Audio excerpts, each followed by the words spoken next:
On ne mesure pas, comme tous les gens qui sont dans l'université aujourd'hui, on fait à un moment ou à un autre le deuil de toute ambition créatrice et de tout rapport aux figures intellectuelles. C'est-à-dire qu'à un moment, ils ont renoncé à quelque chose de leur adolescence, de leur jeunesse.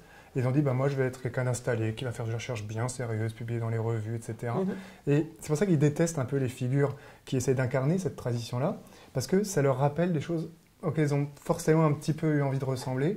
Et puis, ils ont arrêté, quoi. Ils ont dit, tant pis, je vais me couler dans la vie de chercheur telle qu'elle est inscrite aujourd'hui, plutôt qu'essayer de la transformer.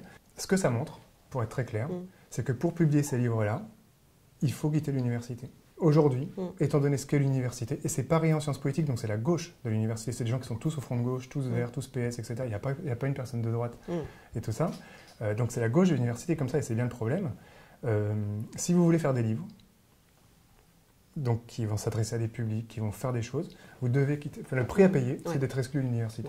Alors pourquoi est-ce qu'on va dire qu'on ne veut plus faire de politique? Pourquoi on ne peut plus faire? Pas parce que si jamais vous introduisez de la politique, vous faites éclater les disciplines. C'est-à-dire, si jamais vous pensez qu'il y a des conflits politiques très importants, qu'il y a des conservateurs et des progressistes, qu'il y a des réactionnaires avec qui vous ne devez pas dialoguer, les disciplines explosent en plein vol. Et l'idée d'une communauté disciplinaire qui dialoguerait pour aboutir à la vérité n'a strictement aucun sens. Si vous pensez, au contraire, que quand vous écrivez, vous faites une intervention, donc que vous faites des fractures, que vous battez contre d'autres gens, c'est plus des interlocuteurs, c'est des adversaires à qui vous n'avez rien à dire, que vous ne reconnaissez pas comme interlocuteurs, mais comme des ennemis. Et donc, les disciplines explosent. Donc, à quelles conditions est-ce qu'on peut rassembler des gens que tout opposerait s'ils faisaient de la politique? Eh bien, c'est de dépolitiser la production. Et moi, par exemple, en sociologie, qui est la discipline que je connais bien, comme la philo, mais comment est-ce qu'on explique aujourd'hui l'espèce de mythe du terrain? C'est-à-dire de définir la sociologie comme un travail de terrain, qui est pour moi vraiment qui explique la médiocrité de la production sociologique contemporaine. C'est parce que quand vous voulez rassembler des gens pour qu'ils ne s'opposent pas, la seule chose dont on peut parler, c'est du terrain. C'est-à-dire, en fait, voilà, l'un va faire les bourgeois du 16e, l'autre va faire qui achète quelles chaussures, l'autre va faire les prénoms des écoliers, etc. Mais parce qu'effectivement, après, il n'y a plus d'opposition. Bon, après, il y aura 2-3 interprétations un peu différentes, mais le terrain devient le socle épistémologique qui permet de rassembler des gens différents, des gens du front de gauche et des gens de droite, en gros. Voilà. Donc la discipline suppose la dépolitisation pour créer une communauté qui se pense comme communauté.